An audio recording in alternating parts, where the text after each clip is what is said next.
দুরূদ আর সালাম পেশ করছি সেই প্রিয় নবীর প্রতি যিনি ওয়াহী ছাড়া কিছু বলেন না। ওয়ামা ইয়ানতিকু আনিল হাওয়া ইন হুয়া ইল্লা ওয়াহয়ুন ইউহা। তিনি যা বলেন তা ওহী, আল্লাহ তাআলা তাকে যা জানান তাই তিনি বলেন। যদি ব্যতিক্রম হতো, নিজের থেকে বানিয়ে কিছু বলতো, ওয়ালাউ তাকাওয়ালা আলাইনা বা'দাল আকাওয়িল লাআখাযনা মিনহু বিল ইয়ামিন সুম্মা লাকাতা'না মিনহুল ওয়াতিন। তাহলে আমি তার ডান হাত ধরে ফেলতাম, আল্লাহ তাআলা বলছেন, এবং তার কণ্ঠনালীটাকে কেটে দিতাম। তোমাদের ভিতরে কেউ নাই তাকে বাঁচাতে পারে, তাকে রক্ষা করতে পারে।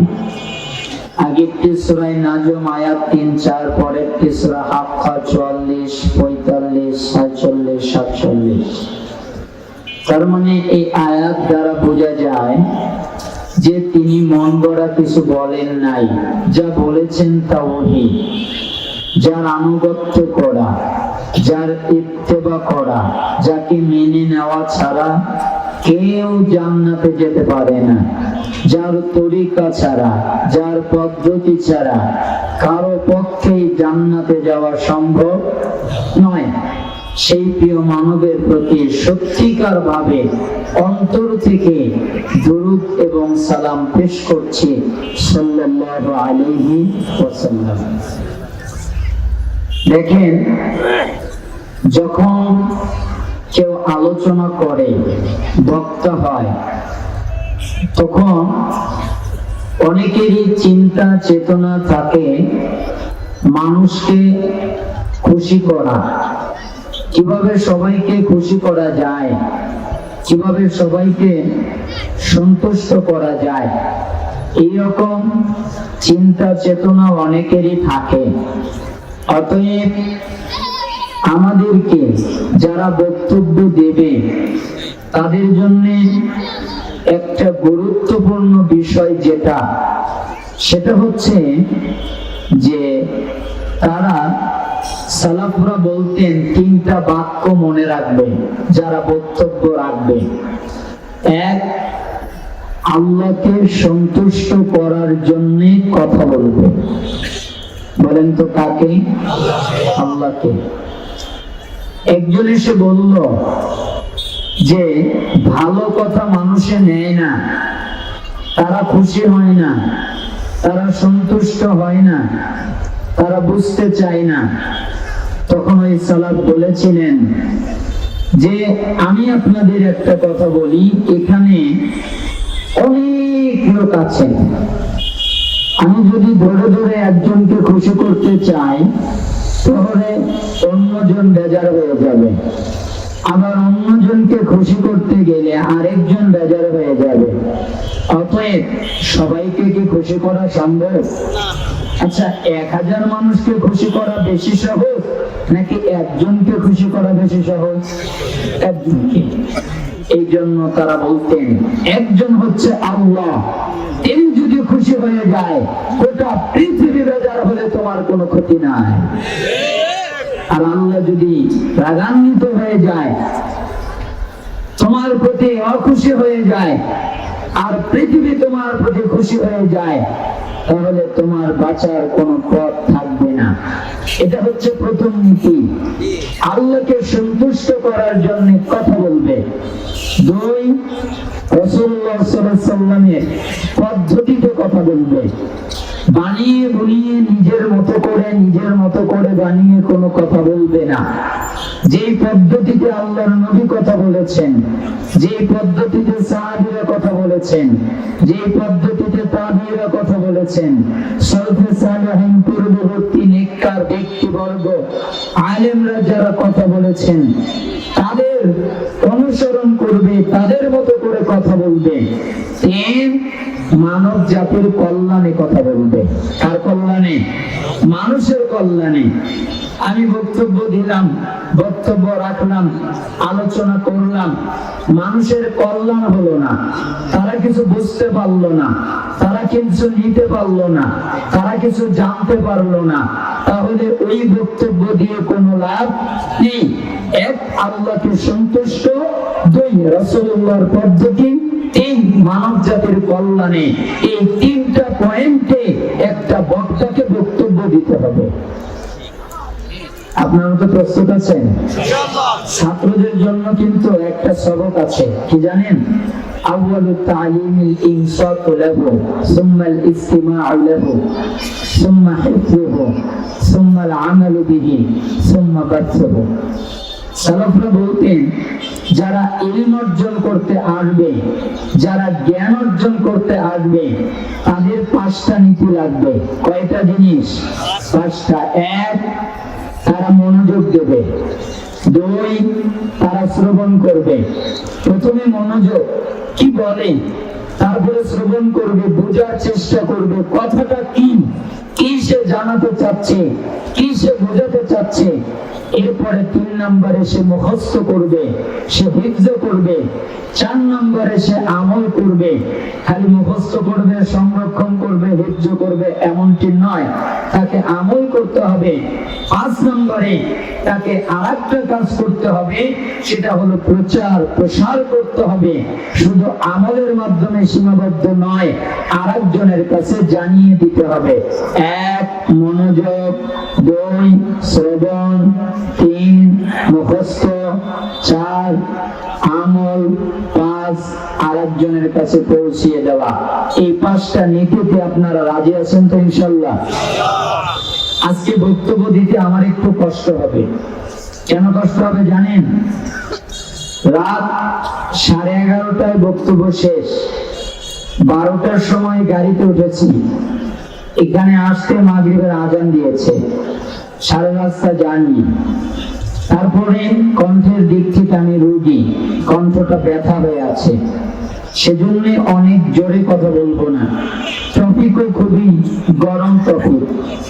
এত গরম টপিক দেওয়াটাও কণ্ঠের উপরে নির্ভর করে, তাই আমি স্বাভাবিক কিছু কথা বলবো, এ বিষয়ে কিছু টাচ দিব, আর আপনাদের মানব জাতির কল্যাণে অজানা কিছু মণিমুক্তা বলবো। শুনলেন তো ইনশাআল্লাহ?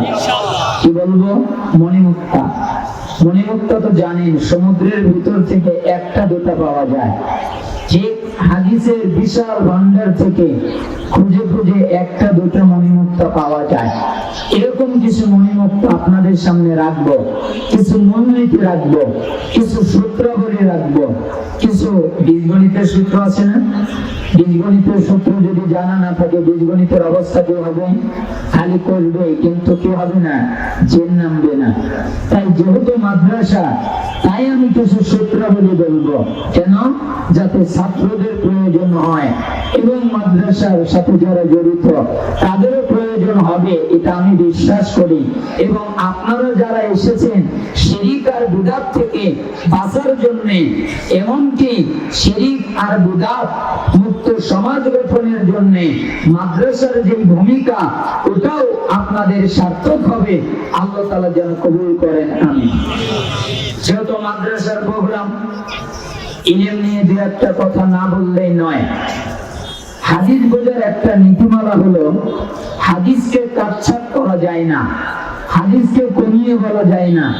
হাদিসটা লম্বা, সালাফরা বলতেন, তুমি যদি একটা লম্বা হাদিসের ভিতরে তোমার একটা দলিল পাও, তুমি অতটুকুই নিও না, পুরো হাদিসটাই তুমি অনুবাদ করে দাও, আর তুমি বলে দাও যে এই পুরো হাদিসের ভিতরে এই মাঝখানের অংশটা আমার জন্য জরুরি, এই জন্য আমি পুরো হাদিসটাই অনুবাদ করবো। আপনাদের কষ্ট হবে না তো?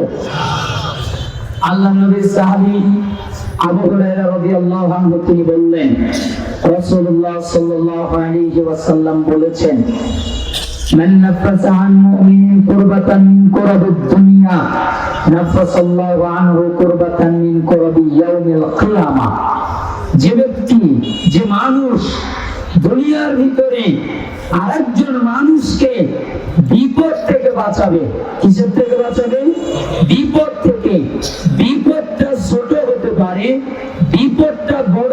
পারে, যে কোনো রকমের বিপদ হতে পারে। যদি দুনিয়া থেকে কোনো মানুষ আরেকজন মানুষকে একটা বিপদ থেকে বাঁচায়, আল্লাহ তাআলা এর বিনিময়ে তাকে কিয়ামতের দিন সবচেয়ে কঠিন বিপদ থেকে বাঁচাবে। ومن يسر على محسن يسر الله عليه في الدنيا والآخرة। যে ব্যক্তি দুনিয়ায় কোনো অভাবগ্রস্ত লোকের অভাব সহজ করে দেবে সাহায্য করার মাধ্যমে। কিসের অভাব? একজনের জামা নাই, তাকে জামা দেবে। একজনের কাপড় নেই, তাকে কাপড় দেবে। একজনের জমি নেই, জায়গা নেই, তাকে জায়গা দেবে। একজনের খাদ্য নেই, তাকে খাদ্য দেবে। একজনের ব্রেন নেই, বুদ্ধি নাই, জ্ঞান নাই, তাকে জ্ঞান দেবে। একজন সঠিক ইলম জানে না, তাকে সঠিক ইলম দেবে। কোন মাদ্রাসার অভাব, মাদ্রাসায় সাহায্য করবে। কোন মসজিদের অভাব, মসজিদে সাহায্য করবে। যে কোনো ভাবে কোন মুসলমানকে কোন বিপদ থেকে বাঁচাবে, এর বিনিময়ে আল্লাহ তাকে দুইটা পুরস্কার দেবে, একটা দুনিয়ায় আর একটা আখিরাতে। আল্লাহ তাআলা তাকে সুখ এবং শান্তি দান করবেন। বলেন তো কি দান করবেন? সুখ দান করবেন, শান্তি দান করবেন। ومن ستر مسلما ستره الله في الدنيا والآخرة। যে ব্যক্তি কোন মানুষের দোষ গোপন রাখবে, প্রকাশ করবে না, কাউকে জানতে দেবে না। আমার ভাই একটা দোষ করেছে, আমি এই দোষটা কাউকে জানাবো না, এইটা সে গোপন রাখবে। এই কারণে আল্লাহ তাআলা তাকে দুইটা উপহার দেবেন, একটা দেবেন দুনিয়ায় আর একটা দেবেন আখিরাতে। দুনিয়ায় এবং আখিরাতে কোন বান্দা যদি আরেকজন বান্দার দোষ গোপন রাখে, তাহলে আল্লাহ তাআলা দুনিয়াতে এবং আখিরাতে দুইটা জগতে তার দোষ, তার ত্রুটি সবগুলো গোপন রাখবেন। কেন গোপন রাখবেন? আপনি যে গোপন রেখেছেন, আপনি যে কাউকে জানান নাই, আপনি যে কাউকে কারো দোষ জানান নাই, আপনি আরেকজনের দোষ আরেকজনকে বলেন নাই, তাই কি হলো? আল্লাহ আপনার দোষকে গোপন রাখলো, আপনার দোষকে জানতে দিল না। আর আপনি যদি উল্টাটা করেন, আরেকজনের দোষ জানাতে যান, তাহলে আল্লাহর নবী বলছেন, আব্দুল্লাহ বিন ওমর রাবি, তিনি বলছেন, সাইদা রাসূলুল্লাহ সাল্লাল্লাহু আলাইহি ওয়াসাল্লাম আল মিম্বার ফানাদা বিসাউতিন রাফিআইন। একদিন আল্লাহর নবী সাল্লাল্লাহু আলাইহি ওয়াসাল্লাম মিম্বরের উপরে উঠলেন, এরপরে দাঁড়ালেন, এরপরে আওয়াজকে উঁচু করলেন।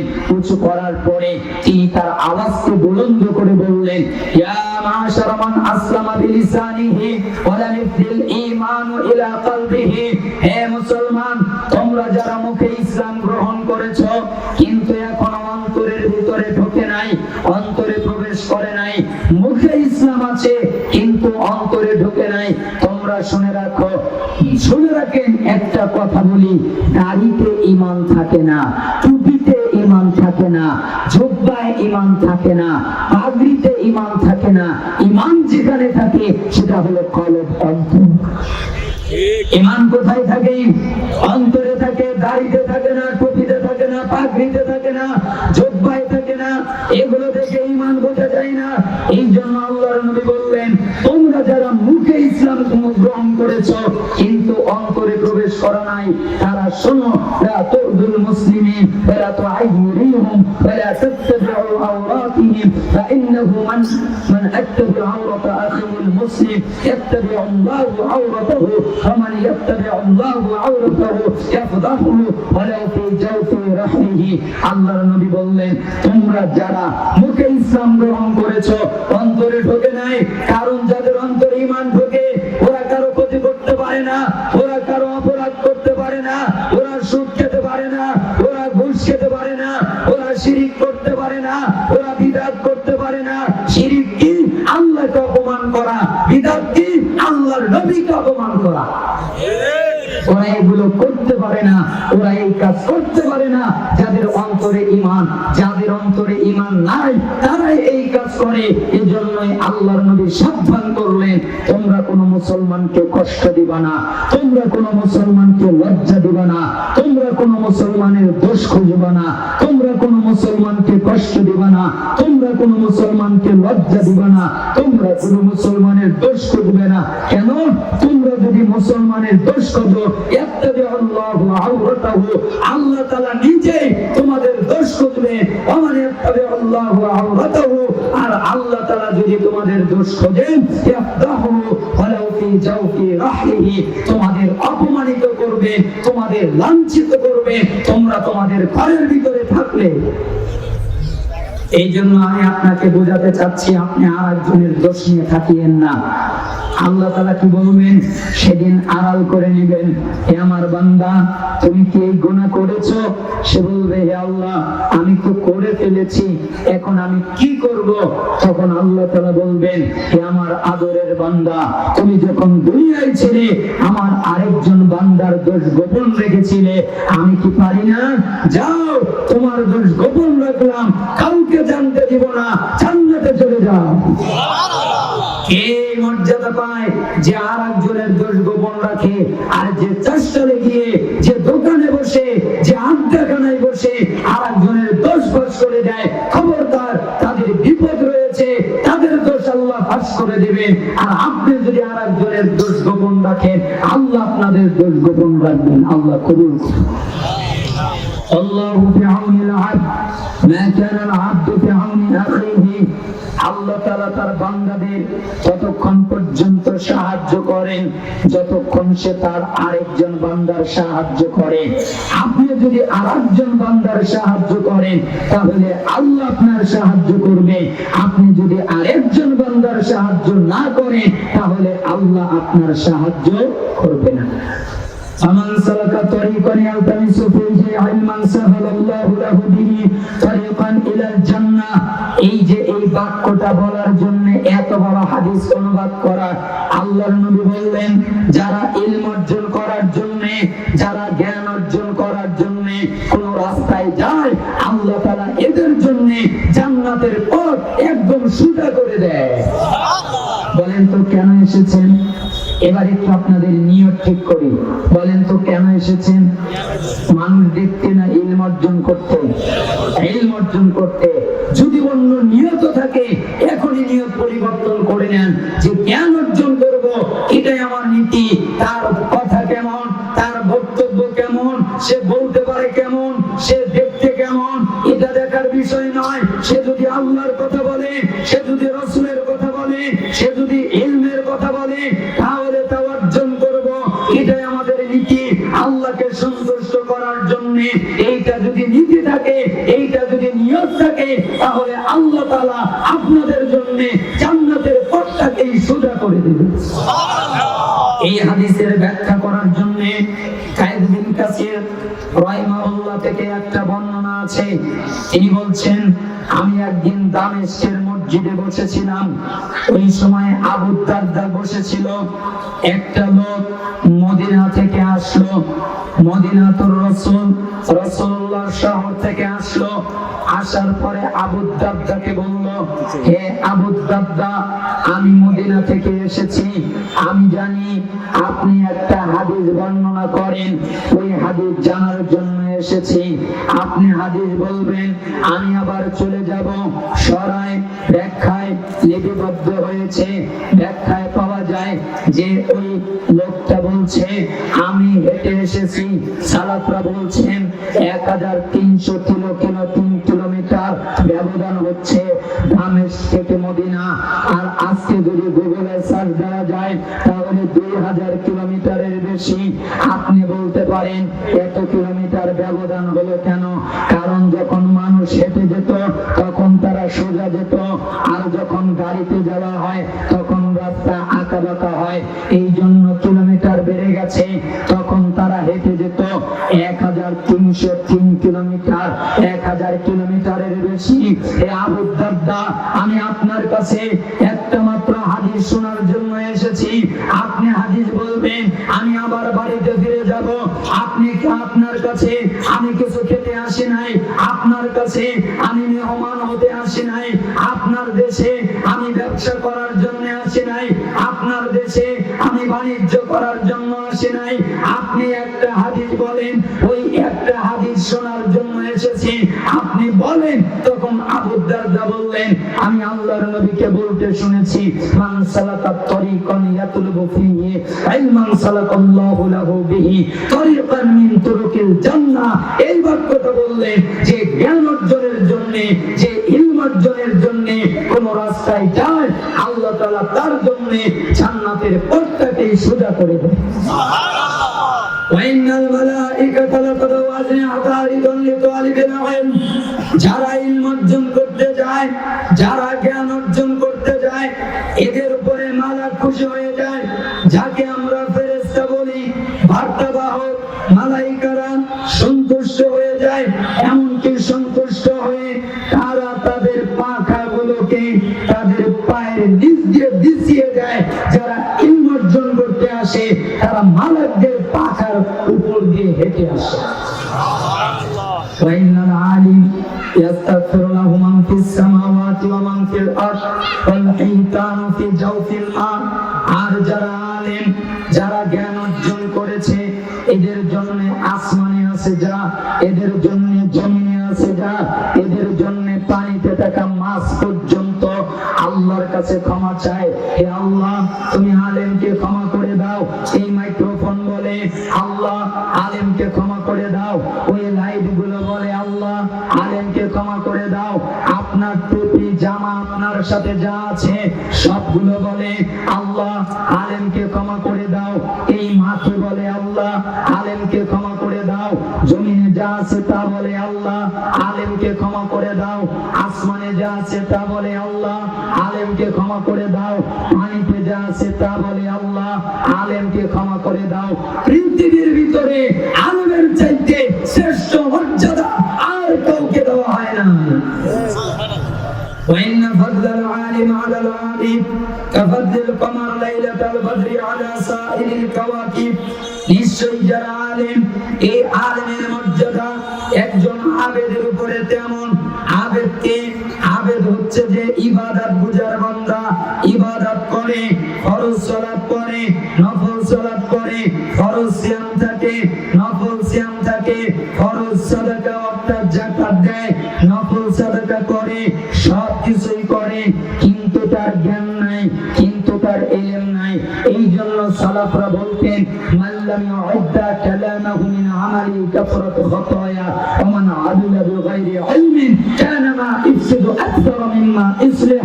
যেই ব্যক্তি কথা বলে বেশি, যেই ব্যক্তি কথা বলে হিসাব করে না, যেই ব্যক্তি কাজ করে হিসাব করে না, কথা বলে হিসাব ছাড়া, কাজ করে হিসাব ছাড়া, তার ক্ষতিটা হয় বেশি। আর যেই ব্যক্তি ইলম ছাড়া আমল করে, যেই ব্যক্তি কথা বলে হিসাব ছাড়া, যেই ব্যক্তি কাজ করে হিসাব ছাড়া, তার ভুল হয় বেশি, তার ত্রুটি হয় বেশি। আর যে ব্যক্তি জ্ঞান ছাড়া আমল করে, তার ভালোর চেয়ে ক্ষতি বেশি হয়। এই জন্য আল্লাহর নবী বললেন, একজন আবেদের উপরে একজন আলেমের মর্যাদা তেমন, যেমন তোমাদের যেমন তারকাগুলোর উপরে পূর্ণিমার রাতে যখন চাঁদ ওঠে, তখন মানুষ কিসের দিকে তাকায়? চাঁদের দিকে না তারকার দিকে? চাঁদের দিকে। পূর্ণিমার রাতে তারকাগুলোর উপরে চাঁদের মর্যাদা যেমন, একজন আবেদের উপরে আলেমের মর্যাদা তেমন। ওয়াইনাল উলামা ওয়ারাসাতুল আম্বিয়া, আর নবীগণ আলেমের ওয়ারিস। ওয়াইনাল আম্বিয়া, আর আলেমগণ নবীগণের ওয়ারিস। ওয়াইনাল আম্বিয়া লাম ইউরিসু দিনার ওয়ালা দিরহামা, আর নবীগণ কোন টাকা পয়সা, দিনার দিরহাম উত্তরাধিকারী হিসেবে রেখে যান নাই। ওয়াইন্নামা ওয়ারাসাতুল ইলম, তারা শুধু রেখে গেছেন ইলম। আমান আখযা ওয়াখযা বিহাজ্জি ওয়াফিরিন, সুতরাং যে ব্যক্তি ইলম অর্জন করলো সে পরিপূর্ণ পেয়ে গেল। আমি এই বক্তব্যের দ্বারা আমি আপনাকে বোঝাতে চাইলাম ইলমের মর্যাদা। এই বক্তব্যের দ্বারা আমি আপনাকে বোঝাতে চাইলাম আলেমের মর্যাদা। হাদিস আহমদ 21,208 হাদিস মিশকাত 212 হাদিস মিশকাতের 213 নম্বরে এবং তিরমিজির 2675 নম্বরে আরেকটা হাদিস এসেছে। আবু মামা বাইলি তিনি বলছেন রাসূলুল্লাহ সাল্লাল্লাহু আলাইহি ওয়াসাল্লামের কাছে দুজন ব্যক্তির কথা বলা হলো, একজন আবেদ আর একজন আলেম। আল্লাহর নবী বললেন ফাদলুল আলিম আলাল আবিদ কাফদলি আলা আদনাকুম, একজন আবেদের উপরে একজন আলেমের মর্যাদা তেমন যেমন তোমাদের ভিতরে সাধারণ ব্যক্তির উপরে আমি নবীর মর্যাদা যেমন আবেদের উপরে আলেমের মর্যাদা তেমন। ইন্নাল্লাহ ওয়া মালাইকাতাহু ওয়া আলাস সামাওয়াতি ওয়াল আরদ হাত্তা আন-নামলাতু ফি উজরিহা ওয়া হাত্তা আল-হুত লা ইউসাল্লুনা আলা মুআল্লিমিন নাসিল খায়র। নিশ্চয় আল্লাহ রহমত নাযিল করেন, নিশ্চয় মালাইকা, নিশ্চয় আসমানে যা, নিশ্চয় জমিনে যা, নিশ্চয় গর্তে পিপীলিকা, নিশ্চয় সমুদ্রে থাকা মাছ এবং সমস্ত প্রাণী পর্যন্ত যারা মানুষকে কল্যাণের শিক্ষা দেয়, ইলমের শিক্ষা দেয়, তাদের জন্য আল্লাহর কাছে ক্ষমা চাইতে থাকে, দোয়া করতে থাকে। আপনার জন্য কি করবে? হয় আপনি তলাবুল ইলম হন, হয় আপনি ছাত্র হন, নতুবা আপনি আলেম হন। আলেমকে যে আল্লাহকে ভয় করে তার ইলম অনুযায়ী দাওরা কোর্স করলে আলেম হওয়া যায় না, কামেল কোর্স করলে আলেম হওয়া যায় না, টাইটেল কোর্স করলে আলেম হওয়া যায় না। আলেম ওই ব্যক্তি যে ইলম অনুযায়ী যতটুকু জানে ততটুকু অনুযায়ী আল্লাহকে ভয় করে। আপনি একটা হাদিস জানেন, একটা হাদিসের আলেম, আপনি দুইটা হাদিস জানেন, দুইটা হাদিসের আলেম। তার মানে আমি আপনাকে বুঝাতে চাইলাম মাদ্রাসার কত গুরুত্ব, ইলমের কত গুরুত্ব, আলেমের কত মর্যাদা। অতএব আপনারা শিরক এবং বিদআত মুক্ত করতে চাইলে সালাফিয়া মাদ্রাসায় ছাত্রদের দেবেন, তাহলে শিরক বিদআত মুক্ত ভাবে তারা ইলম অর্জন করতে পারবে। অন্য মাদ্রাসায় দিলে আমার মতো হবে। কেন? আমি তো আগে ছিলাম অন্য মাদ্রাসায়, আমার পড়াশোনা তো সব অন্য মাদ্রাসায়। আমি না সহি মানহাজ বুঝতাম, না আমি বাতিল মানহাজ বুঝতাম। যখন সহি আকীদায় আসলাম তখন আমি বুঝতে পারলাম যে কতটা ভুল আমার হয়েছে। 16 বছর পড়ালেখা করলাম, কি অর্জন করলাম, অথচ আল্লাহকেই চিনতে পারি নাই। আল্লাহকে চিনতে পারি নাই কেন? আমরা মনে করেছি আল্লাহর হাত কুদরত, আল্লাহর ওয়াজ কুদরত, আল্লাহর পা কুদরতি পা। আগে বুঝতে পারি নাই, কিন্তু এখন বুঝতে পারি যে না, আল্লাহর হাত আছে তবে আল্লাহর মতো, আল্লাহর পা আছে আল্লাহর মতো, আল্লাহর সুরত আছে, আল্লাহর অস্তিত্ব আছে। কেমন তা জানি না, আল্লাহর জন্য যেমন দরকার তেমন। এটা এখন বুঝি, কিন্তু আগে বুঝি নাই। এই জন্য সালাফিয়া মাদ্রাসার খুবই প্রয়োজন, জরুরি। শিরক এবং বিদআত মুক্ত মাদ্রাসার জরুরি এবং প্রয়োজন। কারণ ছেলেদেরকে একমাত্র এই মাদ্রাসা থেকে শিক্ষা দিয়ে তারা জাতির জন্য কল্যাণকামী হতে পারে। ছাত্র ভাইরা বলবে আমাদের জন্য কিছু বলেন। আপনাদেরকে একটা নসিহত দিব, একটা শব্দ বোঝাবো, তারপরে আমি আমার অন্য আলোচনার দিকে যা বলেছিলাম তার দিকে চলে যাব। ছাত্রদের জন্য একটা শব্দ আছে যা ইংরেজিতে বলা হয়, তা কি? স্টুডেন্ট। আবার বলেন কি? স্টুডেন্ট। আমার কাছে যখন কোন ছাত্ররা পরামর্শ চাইতো তখন আমি বলতাম কোন ছাত্র যদি স্টুডেন্ট শব্দ বুঝে যায় তাহলে সে ছাত্র হবে, আর এই শব্দ যদি না বোঝে তাহলে সে ছাত্র হতে পারবে না। কেন? S T U D E N T, এই যে কতগুলো অক্ষর আছে, এই প্রত্যেকটা অক্ষর বুঝতে পারলে ছাত্র হওয়া যায়, নতুবা ছাত্র হওয়া যায় না। স্টুডেন্টের প্রথম অক্ষর নেই এস, এসে হচ্ছে স্টাডি। এসে কি? স্টাডি, অধ্যয়ন। আপনি ছাত্র, তাহলে আপনাকে অধ্যয়ন করতে হবে, আপনাকে গবেষণা করতে হবে। এরপরে কি? টেন্ডেন্সি, ঝোঁক বা প্রবণতা। একজন ছাত্রের ভিতরে ঝোঁক থাকতে হবে পড়ার প্রতি, প্রবণতা থাকতে হবে পড়ার প্রতি। যদি না থাকে সে ছাত্র হতে পারে না। অধ্যয়ন যদি না করে, গবেষণা যদি না করে, মনোযোগ যদি না থাকে, তার যদি ঝোঁক না থাকে, তার যদি মনোবল না থাকে, তার যদি ঝোঁক না থাকে, তাহলে সে কখনোই ছাত্র হতে পারে না। এরপরে ইউনিটি। একটা ছাত্রের সাথে আরেকটা ছাত্রের একতা থাকতে হবে। কি থাকতে হবে? একতা। এখন তো ছাত্রের ভিতরে একতা নাই, আমাদের ভিতরে তো একতা নাই। আমরা যখন মাদ্রাসায় পড়তাম আমাদের শিক্ষক খালি বলতো তোমরা ছাত্রের সাথে ভালো ব্যবহার করো, কেন? একতা থাকো, তাহলে তোমরা বুঝতে পারবে। আমরা বুঝতে পারি নাই একত্র কেন থাকতে বলেছে, এখন বুঝি তখন যদি একত্র থাকতাম আরো জ্ঞান ভালো হতো। কেন? একত্র থাকলে ছাত্র তো সবার বুদ্ধি আর একরকম না, তাই না? একজনের বুদ্ধি ভালো, একজনের জ্ঞান ভালো, একজন বোঝে ভালো আর একজন বোঝে খারাপ। তাহলে যে খারাপ বোঝে সে ভালোর কাছ থেকে সাহায্য নেবে, যে ভালো বোঝে সে খারাপকে সাহায্য করবে, তাকে উন্নত করবে। ভাই তোমার এটা ঠিক নয়, এটা সঠিক। কেন? ইউনিটি, একতা। একতাই তো বল।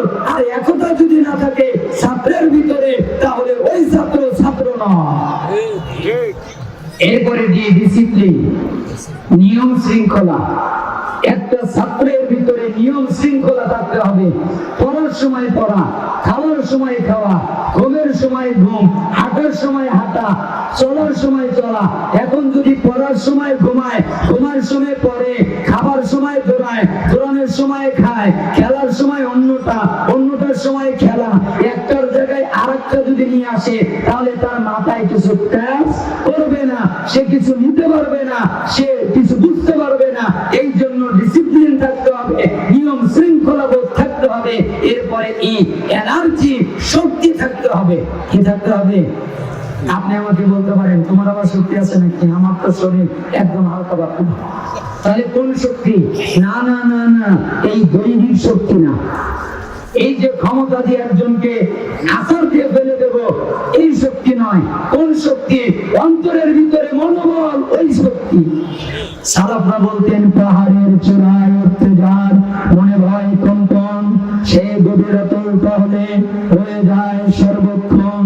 পাহাড়ে উঠতে যে ভয় পায় ও আর পাহাড়ে ওঠে না, নিচেই থাকে। তাই না? কোন শক্তি? মনোবল, মনের শক্তি। জি, দৈহিক শক্তিও লাগবে, আপনাকে চলার মতো শক্তি থাকতে হবে। তবে ছাত্ররা মনে রাখবেন, বেশি খাবার খাবেন না, বেশি খাবার খাবেন না, বেশি খাবার খাবেন না। এটা আমার একটা পার্সোনাল লাইফ, আমি দেখেছি। বেশি খাবার খেলে মেধা কমে যায়, বেশি খাবার খেলে বুদ্ধি কমে যায়, বেশি খাবার খেলে মুখস্থ শক্তি কমে যায়, অল্প খাবার খেলে মুখস্থ শক্তি বাড়ে, অল্প খাবার খেলে বেশি মনে থাকে, অল্প খাবার খেলে জ্ঞানবান হওয়া যায়। অতএব আরেকটা টিপস হচ্ছে, আপনারা এনার্জি বলতে বুঝিয়েন না বেশি খাওয়া, আপনার যতটুকু দরকার ততটুকু, তবে পেটে যেন একটু ক্ষুধা থাকে। ওই রকম খেলে মেধা ভালো থাকবে। আমি বলি নাই, আমার পূর্বের যত সালাফ আছে সবাই বলেছে যে ইলম আছে না খাওয়ার ভিতরে। ইলম আছে কিসের ভিতরে? না খাওয়ার ভিতরে। অতএব এনার্জি থাকতে হবে। এরপরে নিট অ্যান্ড ক্লিন, পরিষ্কার পরিচ্ছন্ন থাকা। কিসের পরিষ্কার পরিচ্ছন্ন? অন্তর পরিষ্কার। অন্তরে হিংসা থাকবে না, অন্তরে অহংকার থাকবে না, অন্তরে কারো ক্ষতি থাকবে না, অন্তরে আরেকজনের বিরুদ্ধে করবে না, অন্তরে আরেকজনকে গালি দেবে না, অন্তরে আরেকজনকে নিয়ে হিংসা করবে না, অন্তরে আরেকজনের ক্ষতি করার চেষ্টা করবে না, এবং তার দেহটাকেও পরিষ্কার পরিচ্ছন্ন রাখবে। এটা হচ্ছে নিট অ্যান্ড ক্লিন। এরপরে ট্রুথফুলনেস, সত্যবাদিতা। একটা ছাত্রের সবচেয়ে বড় গুণ যেটা, সেটা হলো সত্যবাদিতা। কারণ ছাত্র যদি মিথ্যাবাদী হয় তাহলে জাতি ক্ষতিগ্রস্ত হবে, আলেম যদি মিথ্যাবাদী হয় তাহলে জাতি ক্ষতিগ্রস্ত হবে। অতএব ছাত্রের জন্য সবচেয়ে গুরুত্বপূর্ণ বিষয় সত্যবাদিতা। তুমি কখনো মিথ্যা বলিও না। স্টুডেন্ট মনে থাকবে না? আল্লাহ তাআলা বোঝার তৌফিক দান করুন, আমিন। চলেন আমার আলোচনার দিকে চলে যাই, আপনাদের কিছু মূলনীতি শেখাবো। মাদ্রাসায় শিরক থেকে বাঁচার জন্য, বিদআত থেকে বাঁচার জন্য, সমাজকে উন্নত করার জন্য এই মূলনীতি জানা দরকার। যখন তাফসীরের কোরআন মাহফিল করবেন তখন তাফসীরের মূলনীতি জানা দরকার। যখন হাদিস অনুবাদ শুনবেন তখন হাদিসের মূলনীতি জানা দরকার। শুনেন, এক বাক্যে আপনাকে বলে যাই, ব্যাখ্যা করব না, ব্যাখ্যা পরে করব। কোরআনকে ব্যাখ্যা করার জন্য, কোরআনকে বোঝার জন্য 5টা নীতিমালা লাগে। কয়টা? 5টা আয়াত, তাফসীরুল কোরআন বিল কোরআন, দলিল সূরা ফুরকান আয়াত 33, 2 তাফসীরুল কোরআন বিস সুন্নাহ, হাদিস দিয়ে তাফসীর করা, দলিল সূরা নাহল আয়াত 44, 3 তাফসীরুল কোরআন এবং সাহাবীদের কওল, সাহাবীদের আমল দিয়ে কোরআনের তাফসীর করা, 4 তাবিঈদের কওল, তাবিঈদের আমল দিয়ে কোরআনের তাফসীর করা, দলিল সূরা নিসা আয়াত 115, 5 আরবি ব্যাকরণ দিয়ে তাফসীর করা। যখন তাফসীর কেউ করবে তাহলে যেন 5টা মূলনীতি মেইনটেইন করে। কোন বক্তা যদি 5টা মূলনীতি মেইনটেইন না করে তাহলে তার থেকে তাফসীর শুনবেন না। কেন? আপনারা গোমরাহ হয়ে যাবে।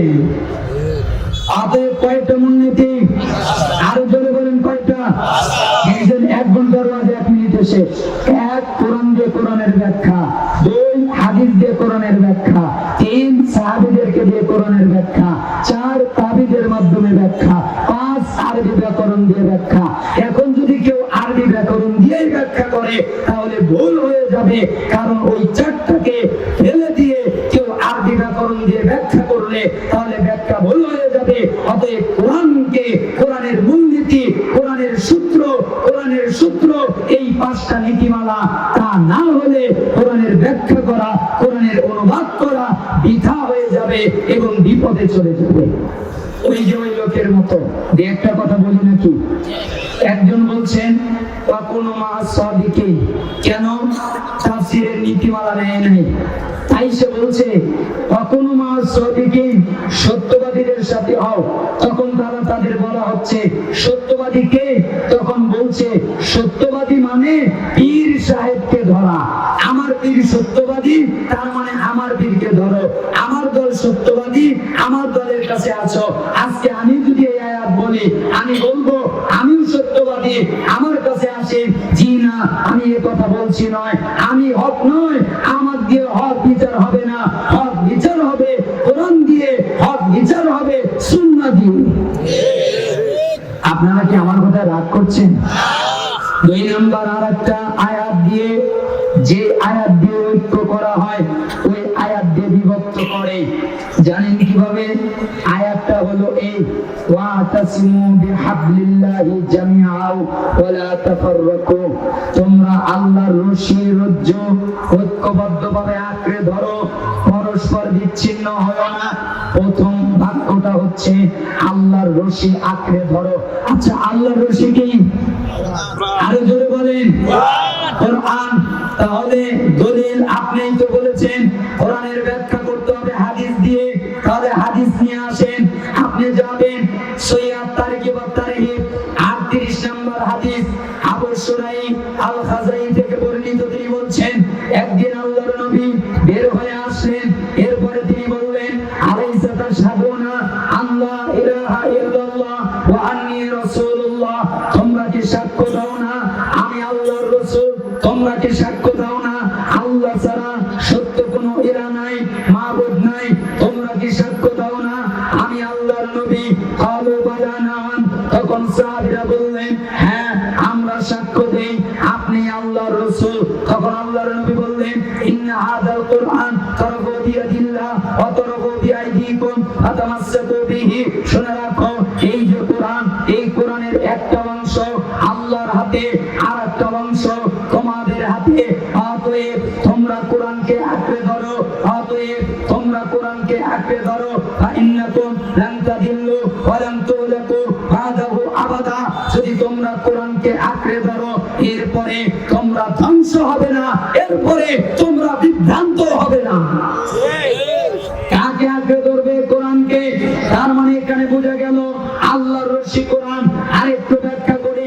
জুবাইর বিন মুতঈম তিনি বলছেন যে রাসূল সাল্লাল্লাহু আলাইহি ওয়াসাল্লাম জুফা নামক স্থানে একদিন বের হয়ে আসলেন, এরপরে তিনি বললেন শব্দ একই, আলাইসা তাশহাদুনা আল্লা ইলাহা ইল্লাল্লাহ ওয়াহদাহু লা শারীকা লাহু ওয়া আন্নী রাসূলুল্লাহ ওয়া আন্নাল কুরআনা জাআ মিন ইনদিল্লাহ। আল্লাহর নবী বললেন তোমরা কি বলো না যে আল্লাহ ছাড়া সত্য কোনো মাবুদ নাই? তোমরা কি বলো না তিনি একক? তোমরা কি বলো না তার কোনো শরীক নাই? তোমরা কি বলো না যে আল্লাহ এবং আমি আল্লাহর রাসূল, আমি আল্লাহর রাসূল? এই কথা কি তোমরা বলো না? তোমরা কি বলো না আল্লাহর কাছ থেকে এসেছে, তার মানে আল্লাহ সত্য, আল্লাহ এক, আল্লাহ দ্বিতীয়, আমি আল্লাহর রাসূল এবং কোরআনটা আল্লাহর কাছ থেকে এসেছে। এই কথা কি তোমরা বলো না? তখন সাহাবীরা বললেন, হ্যাঁ আমরা বলি। তখন আল্লাহর নবী বললেন, আবশিরু, তোমরা সুসংবাদ নাও, তোমরা খুশি হও। আবশিরু ফাইন্না হাযাল কুরআন তারফু বিয়াদিল্লাহ ওয়া তারফু বিআইদিকুম ফাতামাসসাকু বিহি ফাইন্নাকুম লান তুলাকু ওয়া লান তাদিল্লু বাদাহু আবাদা। তোমরা শুনে রাখো, এই কোরআনের একটা অংশ আল্লাহর হাতে, আরেকটা অংশ তোমাদের হাতে। অতএব আল্লাহর রশি আঁকড়ে ধরো, মানে তোমরা কোরআনকে আঁকড়ে ধরো। যদি তাকে আঁকড়ে ধরো, তোমরা পশ্চিম কালেও ধ্বংস হবে না, পশ্চিম কালেও বিভ্রান্ত হবে না। তাহলে হাব, এই রশি মানে কি? আল্লাহর কোরআন। কিসে বর্ণনা করলো? এই হাদিসটা স্পষ্ট করে দিল। তার মানে ওয়াতাসিমু বিহাবলিল্লাহি জামিআ, এর অর্থ তোমরা ঐক্যবদ্ধভাবে আল্লাহর রশি আঁকড়ে ধরো। তার মানে কোরআনকে আঁকড়ে ধরো। ওয়ালা তাফাররাকু, বিচ্ছিন্ন হয় না, ভাগাভাগি তৈরি করো না। আর এর মানেই হচ্ছে কোরআনকে আঁকড়ে ধরো, কোরআন থেকে বিচ্ছিন্ন হয় না। কিন্তু আমরা কি বলি? আমরা বলি যে বিচ্ছিন্ন হওয়া যাবে না, তাই আমি একটা দল খুলি। আরেকজন বলে বিচ্ছিন্ন হওয়া যাবে না, তাহলে সে আরেকটা দল খোলে। আরেকজন বলে বিচ্ছিন্ন হওয়া যাবে না, তাহলে সে আরেকটা দল খোলে। বলেন তো, দল খুলে খুলে বিচ্ছিন্ন হয়, এ ঐক্যবদ্ধ হয়, নাকি আরো দলাদলি তৈরি হয়? দলাদলি হয়। কেন বিচ্ছিন্ন হয়? অতএব আপনারা মনে রাখবেন, দ্বিতীয় সূত্র, হাদিস বোঝার নীতিমালা। হাদিস বুঝতে গেলে 12টা নীতিমালা লাগে, বা হাদিসের অনুবাদ করতে গেলে 12টা পয়েন্ট লাগে। আমি এক বাক্যে বলবো, শুধুমাত্র ব্যাখ্যা করব না, আপনাদের কষ্ট দিব না। আল্লাহর নবী বলেছেন, ইবনে মাজাহ 2342, তিরমিজি 1940, আবু দাউদ 3635, মিশকাত 5042, আবু সিরমা বর্ণনাকারী রাসূল সাল্লাল্লাহু আলাইহি ওয়াসাল্লাম বলেছেন, মান দাররা দারাল্লাহু বিহি ওয়া মান শাক্কা শাক্কাল্লাহু আলাইহি। যে ব্যক্তি মুসলমানকে কষ্ট দেয়, আল্লাহ তাকে কষ্ট দেয়। যে ব্যক্তি মুসলমানকে বিপদে ফেলে, আল্লাহ তাকে বিপদে ফেলে। তাই আমি আপনাকে কষ্ট দিতে চাই না, আমি আপনাকে বিপদে ফেলতে চাই না। এক বাক্যে হাদিস বোঝার নীতিমালা। এক, হাদিসের ক্ষেত্রে সহিহ যঈফ জাল পার্থক্য করতে হবে। আপনি বলবেন কেন? কারণ সহিহ যঈফ জাল যদি পার্থক্য করা না হয়, তাহলে সঠিক মানহাজ বোঝা যাবে না। আরেকজন লোক আবার বলে কি জানেন, যে হাদিস আবার জাল হয়। ওই হাদিস মানে কি? ওই রাসূলের কথা, তো রাসূলুল্লাহর কথা কি জাল হয়? ওই না, তা তো হয় না। তাহলে হাদিস আবার জাল হয় কি করে? তাহলে আমি আপনাকে বলি, টাকা কি জাল হয়? টাকা দেখতে পাতার মতো না গাছের পাতা না টাকা? টাকা দেখতে কার মতো? জাল তো, তাও দেখতে কার মতো? টাকার মতোই। টাকার মতোই কালার, টাকার মতোই রং, টাকার মতোই লেখা। 1000 টাকার নোট যদি তৈরি করে, 1000 টাকার নোটের মতোই দেখা যায়। জাল কারা ধরতে পারে? যারা স্পেশালিস্ট, জাল চিনতে পারে, তারা ধরতে পারে। কিন্তু দেখতে টাকার মতোই। ঠিক হাদিসটা যেটা জাল, ওটা হাদিসের মতোই, রাবি আছে, সাহাবী আছে। কিন্তু আল্লাহর নবী বলে নাই, টাকা যেমন অনুমতি ছাড়াই জাল তৈরি করেছে, ঠিক হাদিসও অনুমতি ছাড়াই হাদিস তৈরি করেছে। আল্লাহর নবী বলে নাই, তাই তো তা জাল। যদি আল্লাহর নবী বলতেন, তাহলে তো হাদিস জাল হতো না। তিনি বলেন নাই, তার নামে চালিয়ে দেওয়া হয়েছে। যেমন ওই টাকার অনুমতি দেওয়া হয় নাই, তাও তৈরি করেছে, তাই তো ওটা জাল। অনুমতি বিহীন যেটা তৈরি হয়, ওইটাই জাল। ঠিক হাদিসও তাই, আল্লাহর নবী বলে নাই, তাই তো ওটা জাল। 2 নম্বর মূলনীতি হাদিসের ক্ষেত্রে, সহিহ হাদিসের ক্ষেত্রে 2টা নীতি। এক, সহিহ হাদিসের সহিহ অর্থ নিতে হবে। 2, সহিহ হাদিসের একটার ব্যাখ্যা আরেকটা সহিহ হাদিস দিয়ে করতে হবে। মূলনীতি নাম্বার 3, সাহাবীদের আমল নিতে হবে, সাহাবীদের ব্যাখ্যা নিতে হবে। মূলনীতি নাম্বার 4, তাবিঈদের ব্যাখ্যা নিতে হবে। মূলনীতি নাম্বার 5, মুহাদ্দিসিনে কিরাম যেইভাবে হাদিসটা বুঝেছে ওইভাবে হাদিসটা বুঝতে হবে। আচ্ছা, ইমাম বুখারী যে তার কিতাব লিখলো বুখারী, তিনি তার কিতাব সম্পর্কে ভালো জানেন না আমি তার কিতাব সম্পর্কে ভালো জানি? তিনি। আপনি যদি একটা কিতাব লেখেন, আপনারটা আপনি ভালো জানেন না আমি ভালো জানি? আপনি জানেন, যে লিখেছে সে জানে। এই জন্য মুহাদ্দিসিনে কিরাম তারা যে হাদিস সংকলন করেছে তাদের নীতি নিতে হবে, তাদের মানহাজ নিতে হবে, তাদের পদ্ধতি নিতে হবে। দুইটা উদাহরণ দেই, সহজ উদাহরণ। ধরে কি দিয়ে দেওয়া যায়? আচ্ছা, সূরা ফাতিহার একটা উদাহরণ। আল্লাহ নবী বলেছেন, লা সালাতা লিমান লাম ইয়াকরা বিফাতিহাতিল কিতাব। যেই ব্যক্তি সালাতে সূরা ফাতিহা পড়ে নাই, ওই ব্যক্তির সালাত হয় নাই। এখানে একটা শব্দ আছে মান। মানটা হচ্ছে ব্যাপক। যেই কোনো ব্যক্তির ক্ষেত্রে যেই সূরা ফাতিহা পড়ে নাই তারই সালাত হয় নাই, সে যেই হোক, যেই সালাতই হোক। এখন এক শ্রেণীর লোক বলছে মান যে ব্যাপক, এটা কি আল্লাহর নবী বলেছেন? তো আমি আপনাকে প্রশ্ন করি, আল্লাহর নবী কি এভাবে বলবেন? আনা মানে আমি, আনতা মানে তুমি, এভাবে বলবেন? এইভাবে তো বলার প্রয়োজন পড়ে না। কারণ আরবি ব্যাকরণবিদ যারা আরবি ভাষা বোঝে তারা তো জানে মানটা ব্যাপক।